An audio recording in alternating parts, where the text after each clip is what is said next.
ওয়াশিংটনের উপর বেইজিং ৩৪% পাল্টা শুল্ক দিয়েছে। বিবিসির প্রতিবেদন বলছে, এটি প্রত্যাহার না হলে যুক্তরাষ্ট্রে আমদানি হওয়া চীনা পণ্যের উপর অতিরিক্ত ৫০% শুল্ক আরোপের হুমকি দিয়েছেন মার্কিন প্রেসিডেন্ট ডোনাল্ড ট্রাম্প। গত সপ্তাহে ট্রাম্প চীনা পণ্যের উপর ৩৪% শুল্ক আরোপের সিদ্ধান্ত নেন। এর প্রতিক্রিয়ায় ৬ এপ্রিল চীন পাল্টা শুল্ক আরোপ করে। ৭ এপ্রিল সামাজিক যোগাযোগ মাধ্যমে এক পোস্টে ট্রাম্প পাল্টা শুল্ক তুলে নেওয়ার জন্য চীনকে ৮ এপ্রিল পর্যন্ত সময় দিয়েছেন, না হলে ৫০% শুল্কের মুখোমুখি হতে হবে বলে সতর্ক করেন তিনি। এদিকে ট্রাম্পের নতুন করে শুল্ক আরোপের সিদ্ধান্তের কড়া সমালোচনা করে বেইজিংয়ের বাণিজ্য মন্ত্রণালয় বলেছে, তারা কখনোই মার্কিন যুক্তরাষ্ট্রের ব্ল্যাকমেইল করার মতো আচরণ মেনে নেবে না এবং এর শেষ দেখে ছাড়ার প্রতিজ্ঞা করেছে। মন্ত্রণালয় চীন থেকে আমদানি করা পণ্যের উপর ৫০% অতিরিক্ত শুল্ক আরোপ করা নিয়ে ট্রাম্পের হুমকিকে ভুলের উপর ভুল হিসেবে অভিহিত করেছে। সব শুল্কের পরিকল্পনা বাতিল করার এবং যুক্তরাষ্ট্র চীন দ্বন্দ্ব সমাধানের জন্য আলোচনা চালানোর দাবি জানানো হয়েছে। চীনের উপর নতুন করে শুল্ক আরোপের সিদ্ধান্ত কার্যকর হলে মোট শুল্ক হার দাঁড়াবে ১০৪%, কারণ মার্চে আরোপিত ২০% এবং গত সপ্তাহের ৩৪% শুল্ক আগে থেকেই কার্যকর রয়েছে।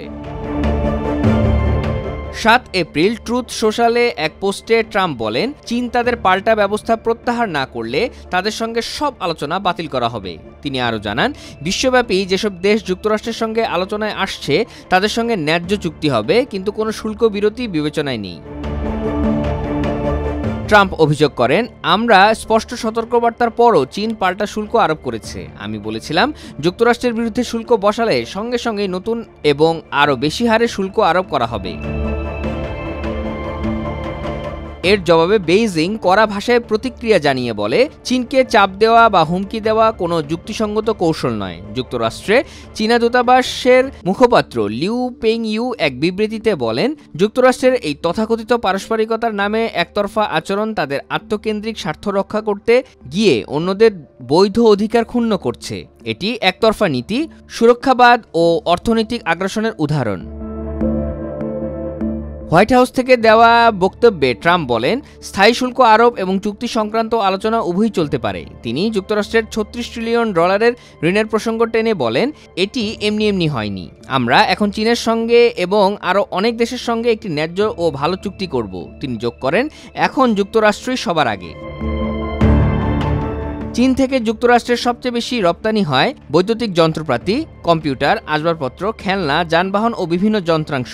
অপরদিকে যুক্তরাষ্ট্র চীনে প্রধানত তেলবীজ ও শস্য, বিমান, যন্ত্রপাতি ও ওষুধ রপ্তানি করে। চীন নতুন করে শুল্কের মুখোমুখি হলে তাদের রপ্তানিকারকদের জন্য এটি বড় ধাক্কা হবে, কারণ যুক্তরাষ্ট্র চীনা পণ্যের অন্যতম প্রধান বাজার।